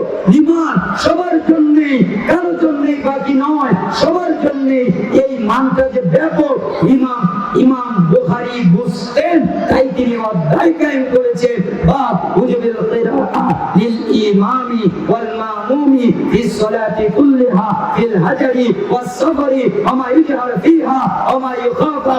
যে শোনো, সবার জন্য কিরাত পড়া ওয়াজিব। সে ইমাম হোক, সে মুক্তাদি হোক, সে বাড়িতে থাক, সে সফরে থাক, তার সালাত জোরের হোক, তার সালাত আস্তের হোক। 10 নাম্বার পর্ব 95 নাম্বার অধ্যায় সহিহ বুখারী। প্রত্যেকের জন্য সূরা ফাতিহা পড়া ওয়াজিব, সূরা ফাতিহা পড়া জরুরি। মান ব্যাপক। ইমাম বুখারী বুঝতেন, তার বুদ্ধি আছে। হুজুর, আল্লাহ আপনাকে বুদ্ধি দেয় নাই, তাই আপনি বুঝতে পারেন না।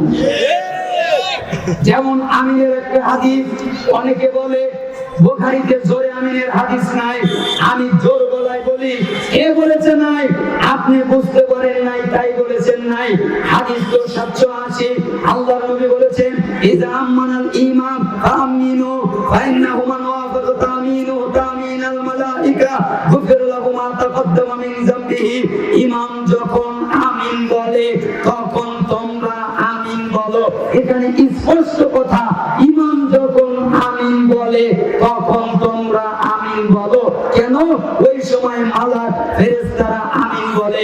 ইমামের আমিন, মালাকের আমিন আর তোমাদের আমিন যদি এক হয়ে যায়, গুফির লাহু মা তাকদ্দামা মিন যামবিহি, পূর্বে যত গুনাহ করেছো সব ক্ষমা হয়ে যায়। ইমাম বুখারী বুঝতেন এটা জোরের হাদিস, তাই তিনি অধ্যায় কায়েম করেছেন। 10 নম্বর পর্ব 110 নম্বর অধ্যায়, 111 নম্বর অধ্যায়, 112 নম্বর অধ্যায়, 113 নম্বর অধ্যায় দেখবেন ইমাম বুখারী বলছেন, জারিল ইমামি বিতামিন, ইমামের জোরে আমিনের অধ্যায়। হাদুলত তামিন, আমিনের অধ্যায়। জারিল মামুমি বিতামিন, মুক্তাদির জোরে আমিনের অধ্যায়। ইমাম বুখারী বুঝতেন, তাই তিনি অধ্যায় কায়েম করেছেন। হুজুর, আল্লাহ আপনাকে বুদ্ধি দেয় নাই, আল্লাহ আপনাকে বুঝশক্তি দেয় নাই, তাই আপনি বুঝতে পারেন না। অতএব হাদিস বুঝতে গেলে মুহাদ্দিসিনে কিরামের নীতি নিতে হবে। তারপরে হাদিসের ক্ষেত্রে অবশ্যই আরবি ভাষাবিদরা যে অর্থে বুঝেছে ওই অর্থ নিতে হবে।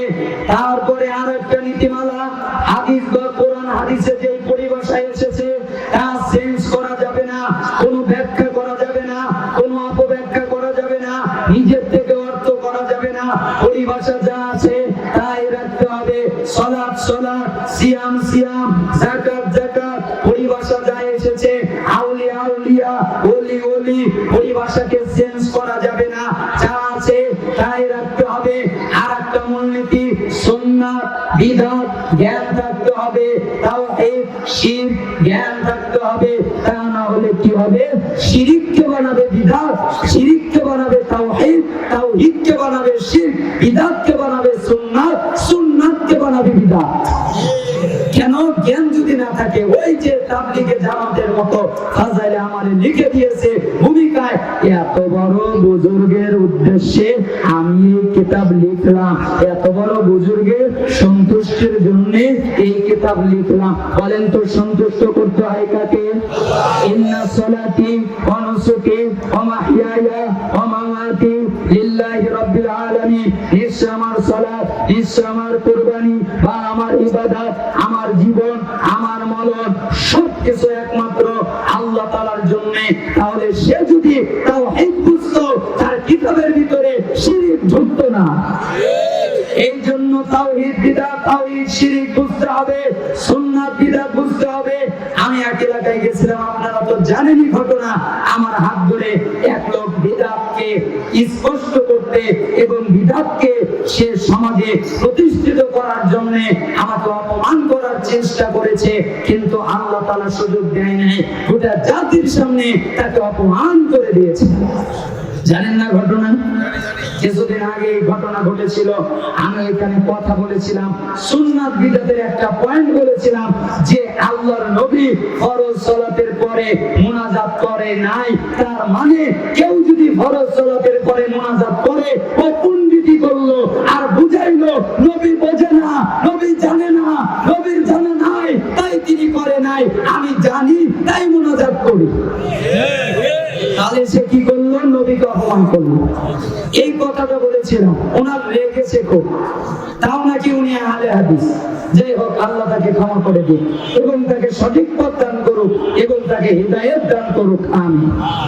এরপরে আর একটা মূলনীতি, সুন্নাতে ইবাদত, সুন্নাতে আদাব জ্ঞান থাকতে হবে। আর একটা মূলনীতি, একটা হাদিস পড়ে ফতোয়া দেওয়া যাবে না।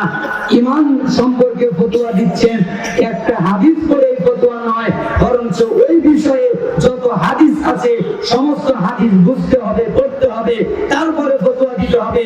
আরেকটা মূলনীতি, যে কোনো একটা হাদিসের ব্যাখ্যা করার জন্য আরেকটা হাদিস নিয়ে আসতে হবে। আরেকটা মূলনীতি, স্পষ্ট হাদিসকে স্পষ্ট হাদিস দিয়ে ব্যাখ্যা করতে হবে। আরেকটা মূলনীতি, হাদিসের ক্ষেত্রে কোনো কাটছাঁট করা যাবে না। এই 12টা মূলনীতি মেনটেন করে হাদিসের অনুবাদ করলে হাদিসের অনুবাদ হবে ঠিক, আর না হলে বিভক্তি তৈরি হবে। এখন আসি আপনাদের বুঝাই। আপনারা বলবেন একটা হাদিস দিয়ে আর একটা হাদিসের ব্যাখ্যা কিভাবে হয়, একটা অস্পষ্ট হাদিসকে কিভাবে স্পষ্ট করতে হয়। আপনাদের জানা একটা হাদিস বলবো, দেখবেন অস্পষ্ট না, আমরা জেনেছি, আল্লাহ আল্লাহর কসম আমি জানি নাই এর আগে, আমি কোন আলেমকে বলতে শুনি নাই, আমার টিচারদের বলতে শুনি নাই, তাদেরকে ব্যাখ্যা করতে শুনি নাই। ওই জায়গায় আসলে তারা স্টপ দিতে আর কিছু বলতে পারতেন না। কিন্তু আমার যখন একদিন চিন্তা আসলো, কি ব্যাপার, মানুষের অন্তর এরকম এরকম হয় কেন, তখন আমি বোঝা শুরু করলাম। ওই হাদিসটা লম্বা পড়ছি, তারপরে লাস্টের অংশটা বোঝাচ্ছি। নূমান ইবনে বাশির তিনি বলছেন যে রাসূল সাল্লাল্লাহু আলাইহি ওয়াসাল্লাম বলেছেন, ইন্নাল হালাল বাইয়িন ওয়া ইন্নাল হারামা বাইয়িন ওয়া বাইনাহুমা উমুরুন মুশতাবিহাত লা ইয়ালামুহুন্না কাসীরুম মিনান নাস ফামান ইত্তাকা শুবহাত ফাকাদ ইসতাবরা লিদীনিহি ওয়া ইরদিহি ওয়া মান আতা বিশ-শুবহাত ওয়া ফিল হারাম কার-রাঈ ইয়ারআ হাওলা আল-হিমা ইউশিকু আইয়ারতা ফি আলা ওয়া ইন্না লিকুল্লি মালিকিন হিমা আলা ওয়া ইন্না হিমাল্লাহি মাহারিমুহু আলা ওয়া ইন্না ফিল জাসাদি মুদগা ইযা সালাহা সালাহা আল-জাসাদু কুল্লু ওয়া ইযা ফাসাদা ফাসাদা আল-জাসাদু কুল্লু আলা ওয়া হিয়াল কলব। এই হাদিসটার শব্দ আমি একভাবে পড়েছি, অন্যভাবেও পড়া যায়। তবে মনে রাখবেন, এখানে আল্লাহর নবী বললেন নিঃসন্দেহে হালাল স্পষ্ট, নিঃসন্দেহে হারাম স্পষ্ট, আর মাঝখানে আছে সন্দেহজনক বিষয়। যারা সন্দেহে ঢুকলো ওরা হারামেই ঢুকলো, আর যারা সন্দেহ থেকে দূরে থাকলো তারা নিজেকে এবং নিজের সম্পদকে নিরাপদ করে নিল। মনে করো একটা রাখাল যে কিনা পশু চড়াচ্ছে একটা সংরক্ষিত এলাকার আশেপাশে, যে এই এলাকাটা বাউন্ডারি করা, কেউ আসবে না, ওই পশুটা যে কোনো সময় ঢুকে পড়ে ফেলতে পারে। প্রত্যেক রাজা, প্রত্যেক বাদশা একটা সংরক্ষিত এলাকা থাকে, থাকে না? রাজা বাদশার একটা এলাকা থাকে, তোমরা আমার এলাকায় এসে মাতাব্বরি দেখায়ও না। ঠিক আল্লাহরও একটা সংরক্ষিত এলাকা আছে, আর আল্লাহর এলাকা হলো হারাম বিধান। অতএব তোমরা হারাম কাজ করো না, হারাম বিধান ক্রস করো না। আর শোনো, তোমাদের প্রত্যেকের দেহের ভিতরে একটা গোশতের টুকরা থাকে, তা যদি ভালো হয় সব আমল আখলাক ভালো, তার যদি খারাপ হয়, সমস্ত আমল আখলাক খারাপ, আলাওয়াহিয়াল কলব, ওই গোস্তের টুকরার নাম হলো কলব। বুখারীর 52 নম্বর হাদিস। এবার আসে আপনার কাছে, কলব মানে কি বলেন? কলব মানে কি? অন্তর। অন্তর কি? মন। মন কি? হৃদয়। হৃদয় কি? অন্তর। অন্তর কি? কলব। এই তো, এটা স্পষ্ট বাক্য, এটা স্পষ্ট করা হয় নাই। আমি ভাবছিলাম আসলে কলবটা কি, আল্লাহর নাম কেন দিলে? কলব হলো কেন? আরো তো নাম হতে পারত, কলব নাম কেন? আবার মানুষের নীতিটাও ভিন্ন। এই 5 দিন আল্লাহওয়ালা, আবার 10 দিন শয়তান। 3 দিন মসজিদে যায় আর 9 দিন খবর থাকে না, তাই না? তো মানুষের অন্তর এদিক সেদিক হয় কেন, পরিবর্তন হয় কেন? এই দুইটা খোঁজার জন্য আমি পেয়ে গেলাম জি, কলবের নাম কলব রাখার কারণ হলো ইন্নামা সুমিয়াল কলব মিন তাকাল্লুবিহি ইন্নামা মাসালুল কলব কামাসালি রিশাতিন মুআল্লাকাতিন ফি আসলি শাজারাতিন তুকাল্লিবুহা আর-রিহু যাহরান লিবাতন। আল্লাহু আকবার বলে। আল্লাহ নবী বললেন, তোমরা কি জানো কলব নাম কেন রাখা হলো? কলব পরিবর্তন হয় তাই তার নাম কলব।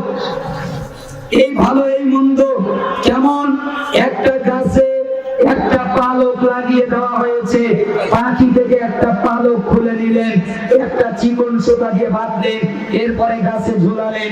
যখন বাতাস আসে তখন তাকে এদিক সেদিক উলট পালট করে। কেন? এটা হচ্ছে কলব। কলব অন্তরের উদাহরণ। অন্তর পরিবর্তন হয়, একরকম থাকে না।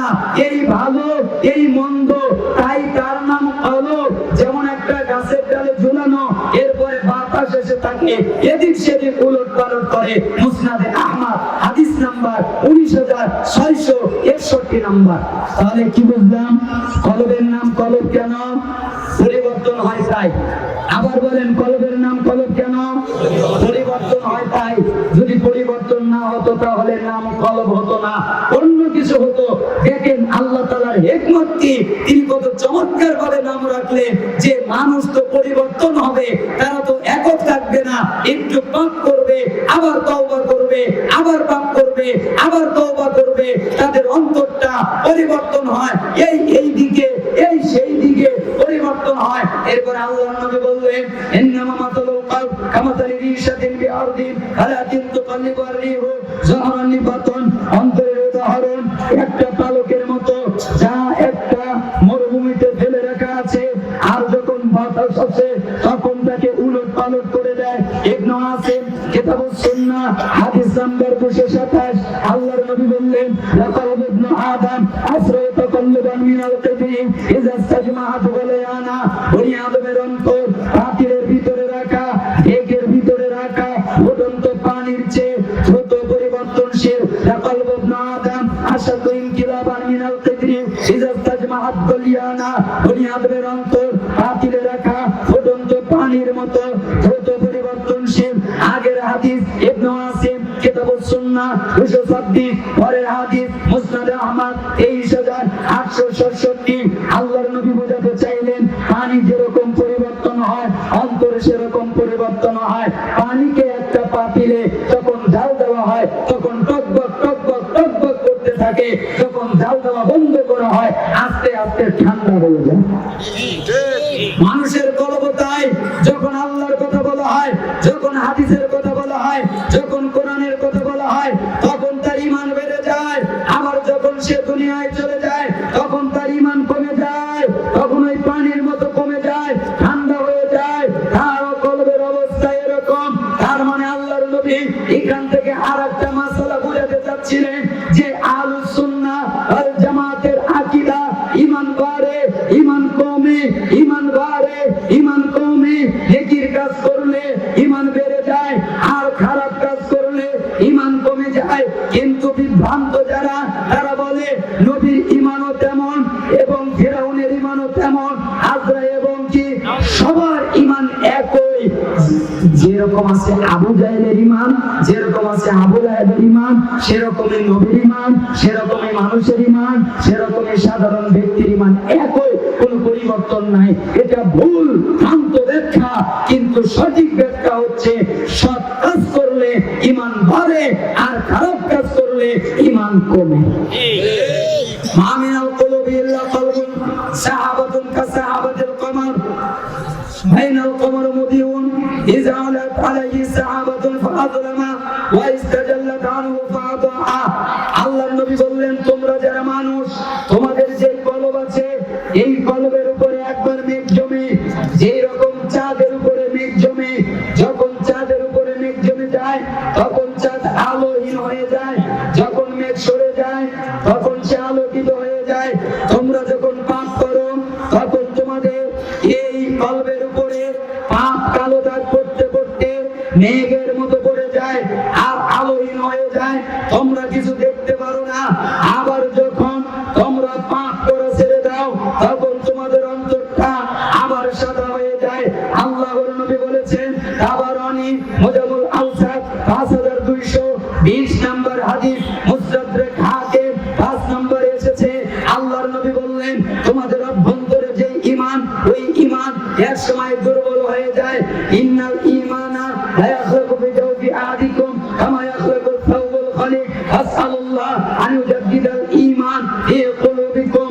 তোমাদের অভ্যন্তরে যে ঈমান, ওই ঈমান এক সময় দুর্বল হয়, এক সময় জীর্ণ হয়, যেভাবে তোমাদের কাপড় পুরাতন হয়ে যায়। অতএব তোমরা তোমাদের ঈমানের নবায়ন করো। আল্লাহর নবী সহিহ মুসলিমের 2654 নম্বর হাদিসে বললেন যে তোমাদের প্রত্যেকের কলব আল্লাহর দুই আঙ্গুলের মধ্যে থাকে, তিনি যেভাবে চায় তাকে পরিবর্তন করে দেয়। অতএব তোমরা আল্লাহ তাআলাকে বলো, আল্লাহুম্মা মুসাররিফাল কুলুব সাররিফ কুলুবানা আলা তাআতিক। হে অন্তর পরিবর্তনকারী আল্লাহ, আপনার আনুগত্যের দিকে আমাদের অন্তর পরিবর্তন করে দেয়। তার মানে আমি আপনাকে শিখালাম অন্তর পরিবর্তন হয়, তাই তার নাম কলব। আমি আপনাকে শিখালাম এই পরিবর্তন কলবকে ঠিক করার জন্য আপনাকে আল্লাহর কাছে চাইতে হবে। বারবার চিঠি দিয়ে, বারবার লেখা দিয়ে, বারবার প্রশ্ন করে সঠিককে, হককে, বাতিলকে, এরকম হবে না। কয়েকদিন আপনি যতদিন হুজুরের কাছে, আলেমের কাছে, বক্তার কাছে হক চাইতে চেয়েছেন, ততদিন যদি আল্লাহর কাছে চাইতেন আপনি সঠিক রাস্তা পেয়ে যেতেন। আপনাকে চাইতে হবে আল্লাহর কাছে, হে আল্লাহ আমার অন্তর তোমার দ্বীনের পথে করে দাও, হে আল্লাহ আমাকে তুমি সিরাতুল মুস্তাকিম দেখাও, হে আল্লাহ আমাকে তুমি হিদায়াত দাও, হে আল্লাহ আমাকে তোমার পথে রাখো, হে আল্লাহ আমাকে জান্নাতের পথে রাখো, হে আল্লাহ আমাকে গুমরাহি থেকে বাঁচাও। আপনি কয়দিন এই কথা বলেছেন, শেষ রাতে কিয়াম করে। তার মানে আপনি বলেন নাই। অনেকে কথা বলে না, তার কারণে তারা হিদায়াতের রাস্তাও পায় না। যারা বলে তারা পায়। আমি অনেকের কাছে জিজ্ঞাসা করেছি, তারা এই কথা বলে নাই। তার মানে অস্পষ্ট হাদিসকে স্পষ্ট করতে হয় আর গুলো হাদিস দিয়ে। যেমন আরেকটা হাদিস স্পষ্ট আছে, সহিহ বুখারীর 9 নম্বর হাদিস, ঈমানের 63 বেশি শাখা আছে, আর সবচেয়ে ওয়াল হায়াউ শু'বাতুম মিনাল ঈমান, লজ্জাটা ঈমানের একটা শাখা। আচ্ছা বলেন তো লজ্জাটা কি? লজ্জাটা কি? সালাফরা বলতেন পৃথিবীর কোন মানুষ যদি লজ্জা বোঝে আর কিছু লাগবে না, ও জান্নাতে এমনি যাবে। তাহলে বলেন লজ্জা কি? আমরা আগে বুঝতে পারি না এই লজ্জা কি। আমরা মনে করেছি একজনের সামনে একটা খারাপ কাজ করবো, লোকটা আমাকে দেখবে, কেমন লাগবে, এটাই লজ্জা, তাই না? এটা আমরা লজ্জা মনে করেছি। অথবা যারা সালাফ তারা আরেকটা ব্যাখ্যা করেছেন, আমি পাপ করব, আল্লাহ দেখলে খারাপ লাগবে, এটাও একটা লজ্জা। তাহলে প্রকৃত লজ্জা কি? ইবনে মাসউদ রাদিয়াল্লাহু আনহু তিনি বললেন যে যাতা ইয়াউমিন আসহাবিহি, একদিন আল্লাহর নবী সাহাবীদের মধ্যে বের হয়ে আসলেন। এরপরে তিনি বললেন ইসতাহিউ মিনাল্লাহি হাক্কাল হায়া, হে সাহাবীরা তোমরা আল্লাহকে লজ্জা করার মতো লজ্জা করো। তখন সাহাবীরা বললেন ক্বালু ইন্না নাস্তাহি মিনাল্লাহি ইয়া নবিয়াল্লাহ ওয়ালহামদুলিল্লাহ, আমরা আল্লাহকে লজ্জা করার মতো লজ্জা করছি, সকল প্রশংসা আল্লাহর জন্য, হে আল্লাহর নবী। তখন আল্লাহর নবী বললেন লাইসা যালিক ওয়ালাকিন্না মান ইস্তাহয়া মিনাল্লাহি হাক্কাল হায়া। এ সাহাবীরা, তোমরা যেটাকে লজ্জা মনে করেছো ওটার নাম লজ্জা নয়, তোমরা তাকে লজ্জা মনে করেছো ওটার নাম লজ্জা নয়। তোমরা কি জানো লজ্জার হক কি? লজ্জা হলো ফালিয়াহফাযির রাসা ওয়া মা ওয়া, সেটা হচ্ছে মাথা আর মাথার সাথে যা আছে তাকে হেফাজত করা। সুবহানাল্লাহ বলবেন না? মাথার সাথে কি আছে? দুইটা কান আছে, কানকে হেফাজত করা গান থেকে, কানকে হেফাজত করা গীবত শোনা থেকে, কানকে হেফাজত করা ঝগড়া শোনা থেকে, কানকে হেফাজত করা খারাপ বাক্য শোনা থেকে। মাথার সাথে কি আছে? দুইটা চক্ষু আছে, এই দুইটা চক্ষুকে বেগানা নারী থেকে হেফাজত করা। মাথার সাথে কি আছে? একটা মুখ আছে, এই মুখকে মিথ্যা থেকে, গীবত থেকে, খারাপ কাজ থেকে, কথা বলা থেকে হেফাজত করা। মাথার সাথে কি আছে? একটা জিহ্বা আছে, এই জিহ্বা দিয়ে খারাপ স্বাদ না নেওয়া। মাথার সাথে কি আছে? একটা ব্রেন আছে, এই ব্রেন দিয়ে শয়তানের দিকে চিন্তা না করা, শয়তানেরটা এই মাথার ভিতরে না ঢোকানো। মাথার সাথে কি আছে? একটা মাথা আছে, এই মাথা একমাত্র আল্লাহ ছাড়া পৃথিবীর কারো সামনে মাথা নত যেন না হয়। এর নাম হচ্ছে লজ্জা। ওয়ালিয়াহফাযিল বাদনা ওয়া মা হাওয়া। তোমরা কি জানো লজ্জা কি? লজ্জা হলো পেট, আর পেটের সাথে যা আছে তাকে হেফাজত করা। পেটের সাথে কি আছে? পেটের সাথে দুটো পা আছে, এই পাকে হেফাজত করা। পেটের সাথে কি আছে? একটা লজ্জাস্থান আছে, এই লজ্জাস্থানকে হেফাজত করা। আল্লাহর নবী যে বললেন, মান ইয়াদমানি মা বাইনা লাহইহি ওয়া মা বাইনা রিজলাইহি আদমাল্লাহুল জান্নাহ। যেই ব্যক্তি দুই চোয়ালের মধ্যের অংশ, মুখ, জিহ্বা এবং দুই পায়ের মধ্যবর্তী অংশ, লজ্জাস্থান, এই দুটাকে হেফাজত করবে, আমি মুহাম্মদ তাকে জান্নাতে নিয়েই যাব। সুবহানাল্লাহ। তার মানে এটার নাম লজ্জা। পেটের সাথে কি আছে? একটা স্টমাক আছে, যেখানে খাদ্য জমা হয়, এটা এইখানে যেন হারাম খাদ্য জমা না হয়, এটার নাম লজ্জা। পেটের সাথে কি আছে? একটা কলব আছে, এই কলব ভালো থাকলে সব ভালো, এই অন্তর খারাপ থাকলে সব খারাপ। অতএব এটাকে তোমরা ভালো তৈরি করো, এটার নাম লজ্জা। পেটের সাথে কি আছে? দুইটা হাত আছে, তোমার ক্ষমতা আছে দেখে তুমি কারো উপরে জুলুম করো না, অত্যাচার করো না, এটার নাম লজ্জা। এরপরে আল্লাহর নবী বললেন, ওয়ালিয়াজকুরিল মাউত ওয়াল বাকা, এবং সে যেন মরার পরের কথা স্মরণ করে। লজ্জা কি তা তোমরা জানো? মরার পরের কথা স্মরণ করা। তুমি যে মরে যাবে, মরার পরে তোমার হাড়গুলো পচে গলে যাবে, এই কথা স্মরণ করা, এর নাম হচ্ছে লজ্জা। আল্লাহর নবী বললেন, মুস্তাদরিক হাকিম 7921 নম্বর হাদিস, আল্লাহর নবী বললেন, জিবরাইল আমিন আমার কাছে আসলেন। এরপরে তিনি বললেন, হে আল্লাহর নবী, আমি আপনাকে উপদেশ করব। কি উপদেশ? জিবরাইল আমিন বললেন, ইসমা শিতা ফাইন্নাকা মাইয়িতুন। হে আল্লাহর নবী, যতদিন খুশি জীবন যাপন করেন, কিন্তু মনে রাখবেন আপনি মারা যাবেন। ওয়াহবিব মান আহবাবতা ফাইন্নাকা মাফারিকুহু। হে আল্লাহর নবী, যার সাথে খুশি বন্ধুত্ব করেন, কিন্তু মনে রাখবেন আপনি তাকে ছেড়ে যাবেন। ওয়া আমাল মা শিতা ফাইন্নাকা মাজজিয়ুম বিহি। হে আল্লাহর নবী, যার খুশি কাজ করেন, কিন্তু মনে রাখেন আপনি তার প্রতিফল পাবেন। সালাফরা এই বাক্য বলার পরে তারা একটা ভাষণ দিয়েছিল, হে দুনিয়ার লোকেরা, তোমাদের যাদের মৃত্যু নাই, তোমাদের যাদের মরণ নাই, তোমাদের যা মনে চাই তাই করো, মনে চাইলে জিনা করো, মনে চাইলে যা ইচ্ছা তাই করো, যাদের মৃত্যু হবে না, যাদের মরণ হবে, তোমরা সাবধান হয়ে যাও। হে দুনিয়ার লোকেরা, যার সাথে খুশি বন্ধুত্ব করো। তোমার বন্ধু হতে পারে নারী, তোমার বন্ধু হতে পারে বাড়ি, তোমার বন্ধু হতে পারে গাড়ি, তোমার বন্ধু হতে পারে জায়গা, তোমার বন্ধু হতে পারে জমি, তোমার বন্ধু হতে পারে যে কোনো জিনিস, তাতে নিষেধ নাই। কিন্তু মনে রাখবা, তুমি তোমার বন্ধুকে রেখে চলে যাবা, তোমার বন্ধু তোমার সাথে যাবে না। হে দুনিয়ার লোক, শুনে রাখো, তুমি চাইলে জিনা করতে পারো, তুমি চাইলে মদ পান করতে পারো, তুমি চাইলে গীবত করতে পারো, তুমি চাইলে জিনা করতে পারো, তুমি চাইলে হারাম খেতে পারো, তুমি চাইলে সুদ খেতে পারো, তুমি চাইলে ঘুষ খেতে পারো, কিন্তু মনে রাখবা তোমাকে তোমার রবের সামনে দাঁড়াতে হবে। যদি এইটা মনে থাকে তাহলে সাবধান হয়ে যাও। আম্মা মান খাফা ওয়া নাহান নাফসা আনিল হাওয়া ফাইনাল জান্নাতা হিয়াল মাওয়া।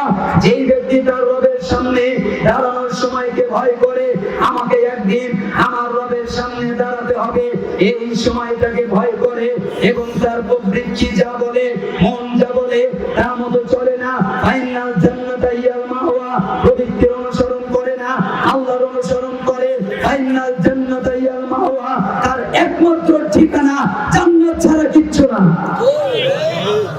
সুবহানাল্লাহ। আস্তে কালকে বলুন সুবহানাল্লাহ বললে কি হয় জানেন? মিজানের পাল্লা পরিপূর্ণ হয়ে যাবে। সুবহানাল্লাহ আলহামদুলিল্লাহ বললে কি হয় জানেন? আসমান জমিনে যত ফাঁকা জায়গা একবার বললে লিখে পূর্ণ হয়ে যাবে। আপনি বলবেন হাদিস কোথায়? মিশকাত 281 নম্বর হাদিস এবং মুসলিম 223 নম্বর হাদিস দেখে নেবেন। তার মানে আমি আপনাকে বোঝাতে চাচ্ছিলাম লজ্জা। এরপরে তিনি বললেন ওমান আরাদাল আখিরাত ওয়া জিনাতাদ দুনিয়া, এবং যে ব্যক্তি দুনিয়ার চাকচিক্য ছেড়ে দেয়, দুনিয়ার জৌলুর ছেড়ে দেয়, ওমান ফাআলা যালিক ফাকাদ ইসতাহিয়া মিনাল্লাহি হাক্কাল হায়া, যে এটা করলো ওই লজ্জার হক আদায় করলো। হে সাহাবীরা, তোমরা কি জানো লজ্জা কি? লজ্জা হলো মাথা, মাথার সাথে যা আছে তাকে হিফাজত করা, পেটের সাথে যা আছে তাকে হিফাজত করা, তুমি যে মারা যাবে ওই পরকালের কথা চিন্তা করা, তোমাকে দুনিয়ার চাকচিক্য যৌন ছেড়ে দেওয়া, এটার নাম লজ্জা। যারা এটা করতে পারলো ওরা এই লজ্জার হক আদায় করলো।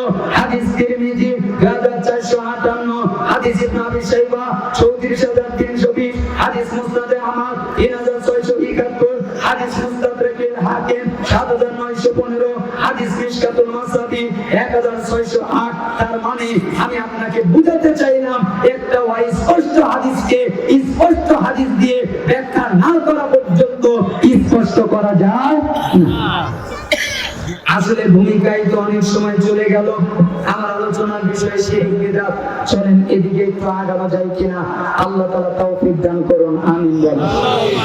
আল্লাহর নবীর সাহাবী ইরবাদ বিন সারিয়া রাদিয়াল্লাহু আনহু তিনি বলছেন, আরেকটা বর্ণনায় যেটা মুসনাদে আহমদ 21570 নম্বর হাদিস, সেখানে মুআজ রাদিয়াল্লাহু আনহু বলছেন, একদিন আল্লাহর নবী আমার কাছে আসলেন, এরপরে তিনি আমাকে 10টা ওসিয়ত করলেন। তিনি আমাকে বললেন তুমি 10টা কথা মেনে চলবে। সেই 10টা কথা কি? তিনি আমাকে বললেন, এক, লা তুশরিক বিল্লাহি শাইআ ওয়া ইন কুতিলতা ওয়া হুররিকতা, খবরদার আল্লাহর সাথে কাউকে শরীক করবে না। যদি তোমাকে হত্যা করা হয় তবুও না, যদি তোমাকে আগুনে জ্বালানো হয় তবুও না, একমাত্র আল্লাহর সাথে কাউকে শরীক করবে না। তোমাকে যদি হত্যা করা হয় তবুও করবে না, তোমাকে যদি আগুনে জ্বালানো হয় তবুও করবে না। তোমাকে যদি বলে তোমাকে এখন আগুনে জ্বালিয়ে দেব, তাও আগুনে জ্বালিয়ে তবু শিরিক করতে পারবো না। তোমাকে এখন হত্যা করব, তাও হত্যা করে তবু শিরিক করতে পারবো না। ইব্রাহিম আলাইহিস সালামের মতো ইব্রাহিম আলাইহিস সালামকে বলেছিল তুমি হয় আমাদের ইবাদত করো, আমাদের মূর্তির সামনে মাথা নত করো, না নতুবা তোমাকে আগুনে দিয়ে দেওয়া হবে। ইব্রাহিম আলাইহিস সালাম বলেছিলেন আমি আগুনে যেতে রাজি, তবে শিরিক করতে রাজি না। তার মানে খবরদার তুমি শিরিক করবে না। হে দুনিয়ার লোক, আপনারা কি জানেন শিরিক না করলে আল্লাহ আপনাদের কি দান করেন? আল্লাহর নবী বলেছেন তাওয়াবাবিল জান্নাহ ইয়াউমাল ইসনাইনি ওয়া ইয়াউমাল খামিসি ওয়া লিকুল্লি আবদিন লা ইউশরিকু বিল্লাহি শাইআ। কোন ব্যক্তি যদি শিরিক না করে, সপ্তাহে 2টা দিন থাকে, একটা সোমবার আর একটা বৃহস্পতিবার, তারা যদি শিরিক না করে তাহলে সোমবার আর বৃহস্পতিবার তাদের প্রত্যেকের গুনাহ আল্লাহ এমনিতেই মাফ করে দেন। তার মানে আপনি শিরিক করবেন না, একমাত্র আল্লাহর জন্য ইবাদত করবেন। শিরিক কি? আল্লাহর সাথে কোনো কিছুকে শরীক করা। সবচেয়ে বেশি ভালোবাসতে হয় আল্লাহকে, সবচেয়ে বেশি ভয় পেতে হয় আল্লাহকে, সবচেয়ে বেশি আনুগত্য করতে হয় আল্লাহ, সবচেয়ে বেশি মহব্বত করতে হয় আল্লাহকে, আর একমাত্র ইবাদতটাও করতে হয় আল্লাহকে। ইবাদত এই যে একমাত্র, এই যে শুধুমাত্র, এই যে কেবলমাত্র, এই কথাটাই হচ্ছে তাওহীদ। কেবলমাত্র, একমাত্র, শুধুমাত্র আল্লাহর ইবাদত। ওয়ালা তাউকুন্না ওয়ালিদাইক ওয়া ইন আমারাকা আন তাখুযা মিন আলিক ওয়া মালিক, খবরদার পিতামাতার অবাধ্যতা করবে না। যদি তারা তোমাকে সব ছেড়ে দিতে বলে তবুও না। আমি এই বাক্যের ব্যাখ্যা করলাম না, এরপরের বাক্যে আল্লাহর নবী বললেন ওয়ালা তাতরুকান্না সালাতান মাকতুবাতান মুতাআম্মিদান ফাইন্না মান তারাকা সালাতান মাকতুবাতান মুতাআম্মিদান ফাকাদ বারিয়াত মিনহু জিম্মাতুল্লাহ। তোমরা কখনো ইচ্ছা করে ফরজ সালাত ছেড়ে দিবা না, কারণ যারা ইচ্ছা করে ফরজ সালাত ছেড়ে দেয় আল্লাহ তাদের থেকে দায়িত্ব উঠিয়ে নেয়, তার মানে তাদের প্রতি ইসলামের কোনো দায়িত্ব থাকে না। যারা ফরজ সালাত ত্যাগ করে তাদের কোনো দায়িত্ব নাই, যারা ফরজ সালাত ত্যাগ করে তাদের বিধান হচ্ছে তারা হলো কাফের। তাদের বিধান কি? কাফের। কোন রকমের সংশয় নাই। আপনি বলবেন কে বলেছে? স্পষ্ট কথা, তারা হচ্ছে কাফের। তাদেরকে বেনামাজি বললে তাদের কষ্ট লাগবে না, তাই আমি কাফের শব্দ উল্লেখ করলাম। আপনাকে যদি আমি বলি আপনি একটা জানোয়ার, অথবা কাউকে যদি বলি তুই একটা জানোয়ার, তাহলে সে আমার উপরে রেগে যাবে। কেন? আমি তাকে জানোয়ার বলেছি।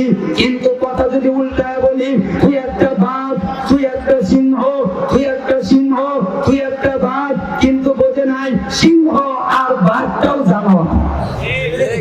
বেনামাজিও যে কাফেরও সে, এতে কোনো পার্থক্য নাই। আপনি দলিল দেবেন সিবাবুল মুসলিম ফুসুকুন ওয়া কিতালুহু কুফরুন, ওই দলিল যে বেনামাজি কাফের নয়, বেনামাজি ফাসিক। কিভাবে?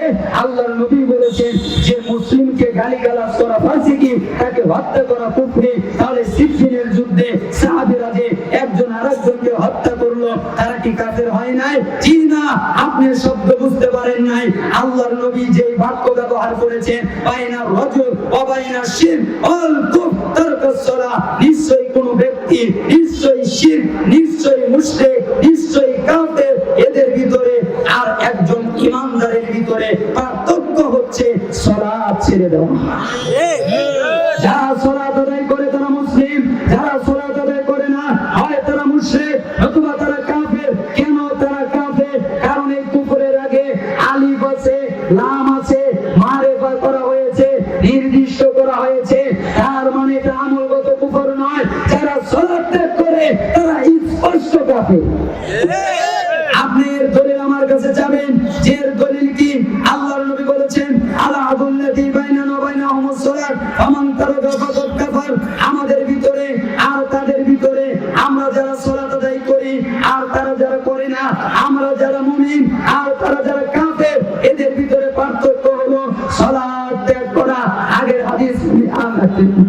আগের হাদিস মুসলিমের 82 নম্বর হাদিস, 2609 নম্বর হাদিস তিরমিজির, পরের হাদিস তিরমিজির 2611 নম্বর হাদিস। সময়ের স্বল্পতার কারণে আমি আলোচনা স্পিডে করছি, আপনারা কি মনে করবেন না? এবার আপনি বলবেন সাহাবীরা কি কাফের মনে করেন নাই? তাদের কি কোনো প্রতিনয় নাই? অবশ্যই আছে।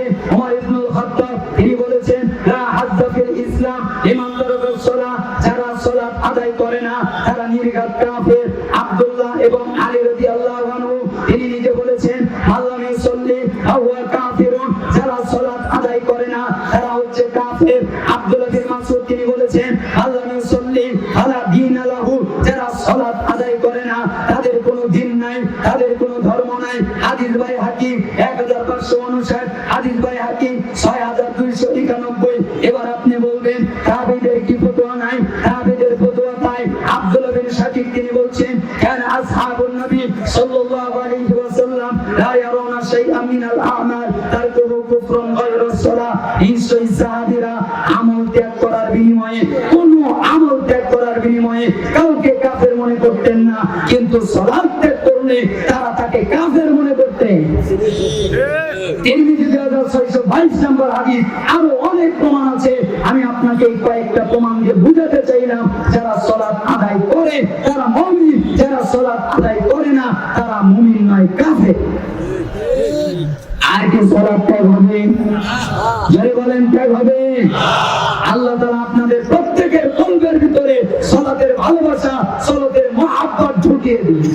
আমিন। এবং আপনাদেরকে সালাত ত্যাগ করা থেকে হেফাজত করুন। মা বোনেরা, অনেক কথা শুনতে চাইছে, তারা এসেছে। মা বোনেরা বলে আমাদের জন্য কোনো ওয়াজ করে না। দেখেন, আসলে আমাকে ক্ষমা করবেন, আমার যে আলোচনার বিষয় আমি বুঝতে পারি না, টাইম এভাবে ফুরিয়ে যাবে এটা আমার জানা ছিল না। আমি মনে করছি হয়তো আধা ঘন্টা আলোচনা করেছি, তো এখন দেখি 1.5 ঘন্টা পার হয়ে গেছে। তো যাই হোক, কিভাবে চলে গেছে আল্লাহু আলাম। তো মেয়েদের জন্য কিছু কথা বলা দরকার। আমি একটা মাত্র কথা বলবো 2 মিনিটের ভিতরে, আপনারা তাতেই বুঝে নেবেন যে আল্লাহ তাআলা মেয়েদের জন্য একটা মাত্র উদাহরণ। কয়টা উদাহরণ? একটা উদাহরণ আমি মাঝে মধ্যেই দেই।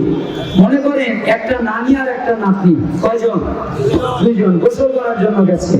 তো পুকুরে নানি নেমেছে, নাতনিকে বলেছে তুই উপরে থাক, লোকজন আসলে আমাকে কোষ, কেন আমি পর্দা করবো। তো কিছুক্ষণ পরে একজন লোক এসেছে, তখন নাতনি চিলিয়ে বলতেছে ও নানি, ও নানি, লোক এসেছে, লোক এসেছে। এবার নানি তাড়াতাড়ি করে কাপড় চোপড় জমিয়ে উঠে টুটে দেখে কি যে লোক আর কেউ না, এলাকার ফটি। তখন নাতনির উপরে রেগে গেছে, ও না আমাদের এলাকার ফটি, ঘর কাছে আবার পর্দা করা লাগে, লোক আসলে তো। তার মানে ওই লোক না। কিছুক্ষণ পরে আবার আরেকটা লোক আসতেছে, নানি আবার গোসল করতে গেছে পুকুরে খোলামেলা ভাবে। তখন নাতনি বলছে ও নানি, ও নানি, এবার লোক এসেছে, এবার লোক এসেছে। তখন তাড়াতাড়ি করে কাপড় টাপড় জড়িয়ে দেখি এবার হলো চুরিওয়ালা। এবার কে ওয়ালা? চুরিওয়ালা, চুরি নিয়ে এসেছে। তখন বলছে ও না, আমাদের বাড়িতে প্রত্যেকবার চুরি গিয়ে যায়, তুই ওকে চিনিস না? ও না, ও না, লোক আসলে দোষ, আমার তো লোক না। এই কথা বলে আবার গোসল করতে নেমেছে। কিছুক্ষণ পরে আবার লোক আসতেছে, তখন নাতনি আবার বলছে ও নানি, এবার কিন্তু লোক এসেছে, এবার কিন্তু লোক এসেছে। তখন নানি তাড়াতাড়ি করে উঠে দেখে এবার হলো দুধওয়ালা। এবার কে ওয়ালা? দুধওয়ালা, যে দুধ দেয়। তখন বলছে ও না, আমাদের বাড়িতে দুধ দেয়, চিনিস না? ও না, আমাদেরই লোক। আরে ও না, লোক আসছে কই? তো নাতি চিন্তা করছে লোক আবার কি? ফটিকও লোক না, চুরিওয়ালাও লোক না, দুধওয়ালাও লোক না। তো নাতি চিন্তা করেছে পুরুষ মানুষ মনে হয় লোকই, যা আমি আর কবই। কিছুক্ষণ পরে আসতেছে হুজুর, কি আসতেছে? তো নাতনি চিন্তা করতেছে আমি কি কব, যদি কই নানি যদি আবার বলে আমাদের গ্রামের হুজুর, আমাদেরই নাতি, ওর কাছে আবার পর্দা করা লাগে, এই ভয়ে আর নাতনি কিছু কয় না। তো হুজুর ওইখান দিয়ে যাচ্ছে, দেখে যে একজন মহিলা গোসল করছে। তো হুজুর তো তাকওয়াশীল মানুষ, তিনি দেখে চোখ নিচে করে একটু খেয়ে দিয়েছে, তার মানে সতর্ক হন। তো নানি তাড়াতাড়ি করে কাপড় টাপড় জড়িয়ে উপরে এসে নাতনির কাছে এসে এ গালে একটা চড় মেরেছে, আর ও গালে আর একটা চড় মেরেছে, ঠাস ঠাস করে। তোকে বলি নাই লোক আসলে কবি, লোক এসেছে এখনো কষ নাই। তার মানে লোককে ওই যে আমাদের মা বোনদের পর্দা না, খালাতো ভাই লোক না, চালাতো ভাই লোক না, মামাতো ভাই লোক না, ফুফাতো ভাই লোক না, গ্রামের লোক লোক না, পাড়া প্রতিবেশী লোক না, স্বামীর বন্ধু লোক না, যত লোক খালি হুজুর মানুষ। হুজুর আসলে ঘোমটা দে, হুজুর গেলে আবার ঘোমটা খো, তাই না? এটার নাম পর্দা। আর একটা পর্দা আছে আজানি পর্দা, যখন আজান হয় তখন পর্দা করে, তাই না? এই জন্য আপনাদের এই সাধারণ ছোট্ট একটা উদাহরণ দিয়ে গেলাম, যাতে মা বোনেরা এই উদাহরণ থেকে নসিহত দিতে পারে। আল্লাহ তাআলা তাদেরকে কবুল করুন। আমি অনেক কথাবার্তা বলেছি, আমার কথায় ভুল ভ্রান্তি হয়ে যেতে পারে, আমি আগে আপনাদের কাছে ক্ষমা চেয়েছি। আসলে আমার কণ্ঠটা খুবই ব্যথা, আর বক্তব্যের সময় বুঝতে পারি নাই, কথা বলা অনেক কষ্ট হয়েছে। তারপরে আল্লাহ তাআলা বলার তৌফিক দান করেছেন। ইশারের আজান হবে, তারপরে সালাত হবে। আপনারা আমার জন্য দোয়া করবেন, আল্লাহ যেন সঠিক পথে রাখেন, এবং আমি আপনাদের জন্য দোয়া করি আল্লাহ তাআলা যেন আপনাদেরকেও সঠিক পথে রাখেন, এবং আপনাদেরকে যেন কবুল করে নেন, এই মাহফিলকে যেন কবুল করে নেন, এই মজলিসকে যেন কবুল করে নেন, এবং যারা আছে তাদেরকে যেন কবুল করে নেন। এই দাওয়াত রেখে আপনাদের কাছ থেকে বিদায় নিচ্ছি। ওয়া আখিরু দাওয়ানা আলহামদুলিল্লাহি রাব্বিল আলামিন। আসসালামু আলাইকুম ওয়া রাহমাতুল্লাহি ওয়া বারাকাতুহু।